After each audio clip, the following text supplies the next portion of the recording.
ఆచార్యులారా, నిన్న మన ఊర్లో దసరా ముగింపు ఉత్సవం ఎంత ఘనంగా జరిగిందో చూసి ఆశ్చర్యపోయాను.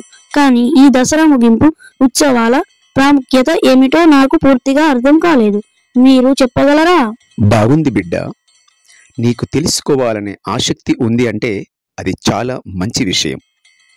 దసరా అనేది 9 రోజులు దుర్గమ్మను ఆరాధించడం, 10వ రోజున విజయదశమి జరుపుకోవడం, చివరగా ముగింపు ఉత్సవాల ద్వారా సామూహికంగా ఆనందాన్ని పంచుకోవడం. ఈ ముగింపు ఉత్సవాలకు ఆధ్యాత్మిక, సాంస్కృతిక మరియు సామాజిక అనే అర్థాలు ఉన్నాయి. ఆధ్యాత్మికం అంటే ఇక్కడ ఏమిటి ఆచార్యులారా? ఆధ్యాత్మికం అంటే మనలోని చెడు లక్షణాలను తొలగించడం, మంచి గుణాలను పెంపొందించుకోవడం. దసరా చివరి రోజున రాక్షసుడైన రావణుడి విగ్రహం దహనం చేస్తారు. అది ఏమని చెబుతోంది తెలుసా? చెడుపై మంచికి విజయం అని కదా? అవును. మనలోని అహంకారం, లోభం, కోపం, అసూయ లాంటి రాక్షస గుణాలను వదిలి సత్యం, ధర్మం, కరుణ, ప్రేమ వంటి శుభ గుణాలను పెంపొందించుకోవాలని ఈ ముగింపు ఉత్సవం గుర్తు చేస్తుంది.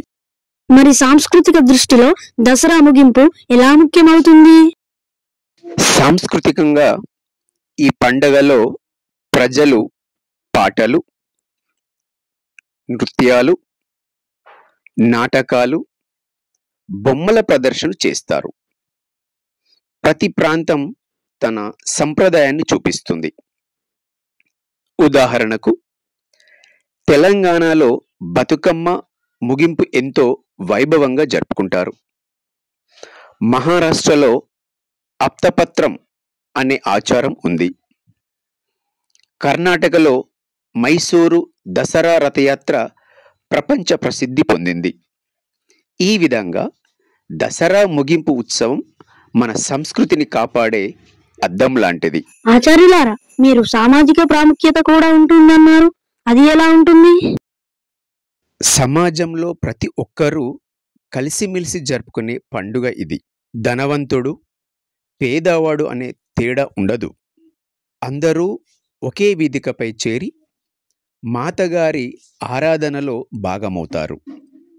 పండుగ చివరి రోజున అన్నదానాలు, బహుమతులు పంచడం, శాంతి సమాధానాలు కోరుకోవడం జరుగుతుంది. ఇది మనుషుల మధ్య సఖ్యతను, సహకారాన్ని పెంచుతుంది. బాగుంది గురువు గారు. కానీ ఈ దసరా ముగింపు ఉత్సవాలు మన నేటి జీవితానికి ఎలా అన్వయిస్తాయి? చాలా సులువుగా చెప్పగలను బిడ్డ.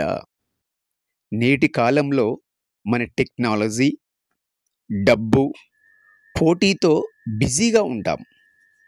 మనసులో ఆందోళనలు, కోపం, ఒత్తిడులు పెరుగుతాయి. దసరా ముగింపు ఉత్సవం మనకు చెబుతుంది, చెడును వదిలి మంచిని పెంచుకోవాలని, స్వార్థం తగ్గించి సహాయభావాన్ని పెంచుకోవాలి అని.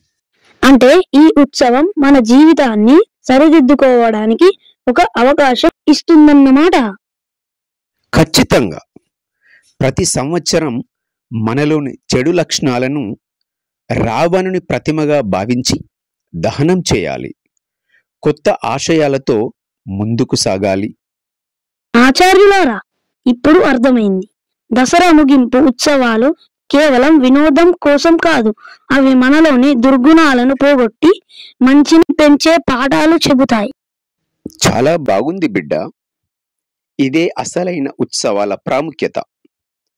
ఉత్సవం ముగిసిన తర్వాత కూడా ఆ సందేశాన్ని మన జీవితంలో అమలు చేస్తేనే దాని నిజమైన ఫలితం లభిస్తుంది.